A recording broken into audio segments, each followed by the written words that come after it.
Todos tenían la camisa abotonada hasta el cuello, la barba dura, recién afeitada, y el pelo muy corto. Algunos usaban boina, otros no, pero su postura era la misma, las piernas separadas, la cabeza muy tiesa, los pies firmes en el suelo, árboles como ellas, cortos y macizos, capaces de aguantar calamidades, muy viejos y muy fuertes a la vez. Mi padre también despreciaba el frío, y a los frioleros.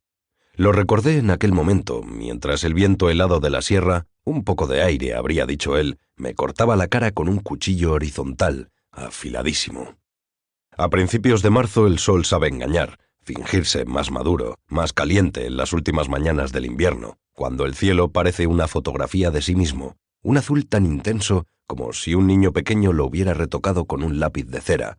El cielo ideal, limpio, profundo, transparente. Las montañas al fondo, los picos aún enjollados de nieve y algunas nubes pálidas deshilachándose muy despacio, para afirmar con su indolencia la perfección de un espejismo de la primavera.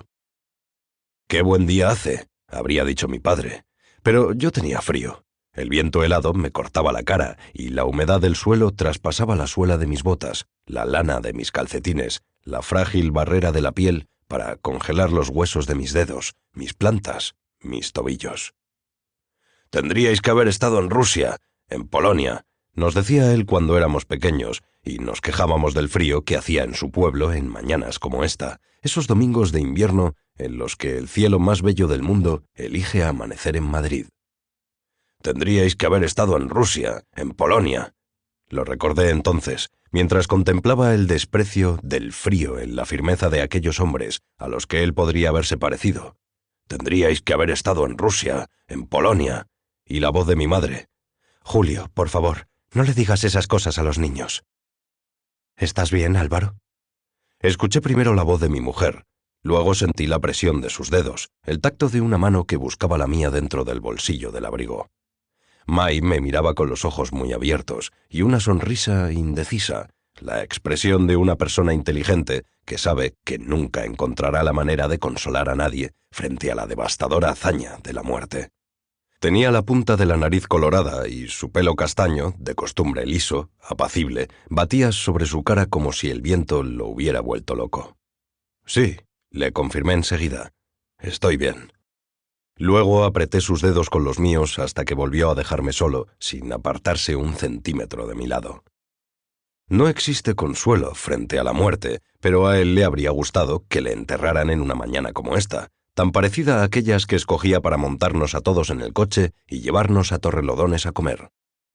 «¡Qué buen día hace! Mirad ese cielo. ¡Qué limpia está la sierra! Se ve hasta Navacerrada. ¡Qué mañana tan buena! Este aire revive a un muerto. ¡Qué suerte hemos tenido!». A mi madre, aunque de pequeña hubiera veraneado en aquel pueblo, aunque hubiera conocido a su marido allí, no le gustaban esas excursiones. A mí tampoco, pero a todos nos gustaba él, su fuerza, su entusiasmo, su alegría. Y por eso sonreíamos y hasta cantábamos por el camino.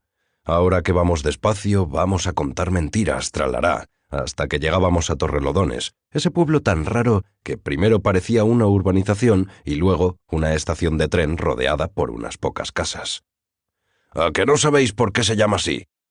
Claro que lo sabíamos. La Torre de los Lodones, esa miniatura de fortaleza, como un castillo de juguete que se eleva sobre un cerro junto a la carretera, pero él nos lo explicaba en cada viaje.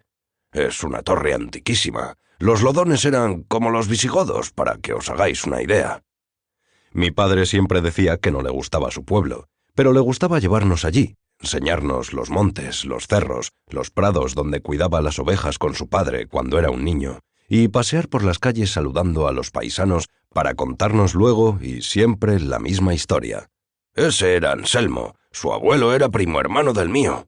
Aquella señora se llama Amada, y la que va con ella es Encarnita. Son íntimas amigas desde pequeñas. Ese hombre de allí, Paco se llama, tenía un genio malísimo, pero mis amigos y yo íbamos a robar fruta a su huerta cada 2 por 3. Paco, que al menor ruido salía de casa con una escopeta de perdigones, que nunca disparó contra los pequeños ladrones que le esquilmaban las higueras, los cerezos, era mucho mayor que mi padre y debería haber muerto antes que él. Pero Anselmo había venido a su entierro, y Encarnita también. Los reconocí bajo la máscara seca que la vejez había adherido a sus rostros verdaderos, las caras más redondas, más amables, que habían sonreído a mis ojos de niño. Habían pasado muchos años, más de 20, desde que el irresistible esplendor de un cielo de domingo nos llevó a comer a Torrelodones por última vez, y yo no había vuelto después. Por eso me impresionó tanto la imagen de aquellos ancianos, por los que el tiempo había pasado más deprisa y más despacio hasta desembarcarlos en una vejez diferente, tan distinta de la vejez de mi padre, que podría haber sido igual que ellos y al final de su vida se les parecía menos que nunca.